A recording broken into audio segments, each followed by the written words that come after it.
range of matrices available for different teams, maybe, or for the organization to measure their growth. What should be the ones that CS team should focus on? Yeah, so there's quite a few, and it largely depends, Shivani, on the philosophy at which you have structured this team on. My recommendation and preference for most organizations would be that they start measuring ARR growth in existing account as the number one metric. It's just not the only metric, it's the number one metric. Once they start doing that, you're just measuring ARR growth in existing accounts. Your sort of renewal gets covered under that, because it's unlikely you will grow an account without renewal happening on existing business you are doing with that account.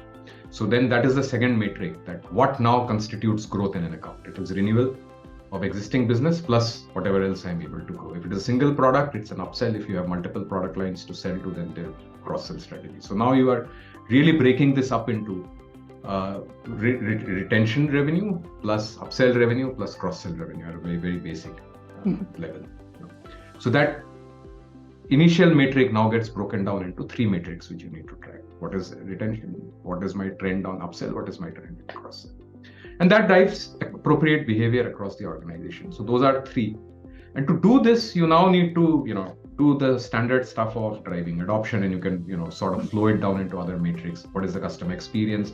What is the NPS score? What is my engagement level with the customer? All of these becomes sort of supporting metrics, which then eventually should lead to these three retention, upsell, and cross-sell metrics to be trending upwards over time. Right?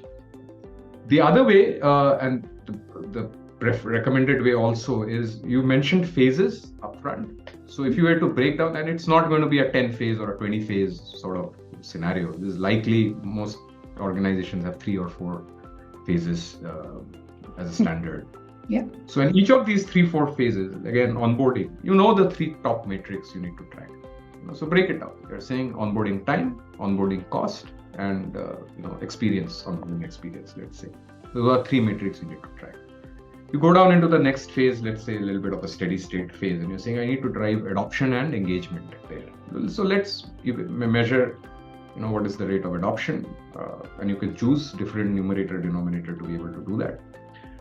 And then what is my engagement level across the customer? So you could now drive what type of engagement. Is it a one-on-one engagement? It's a value-driven engagement. Is it a QBR? What is it? So you could now break that down and also track what your engagement level is with the customer. Then obviously you go into the next phase of retention and expansion a little bit. So now you are then tracking actively. Now an account has spent, let's say, 6 months, 9 months, 10 months, 1 year with us. Now it is time for us to measure in this account what has been the upsell, what has been the cross-sell and stuff like that. So now you move into that. So when you can also look at breaking it up into the individual phases. And because now there are different resources typically addressing different phases in this customer management space. So it makes sense to measure, different metrics across these different phases.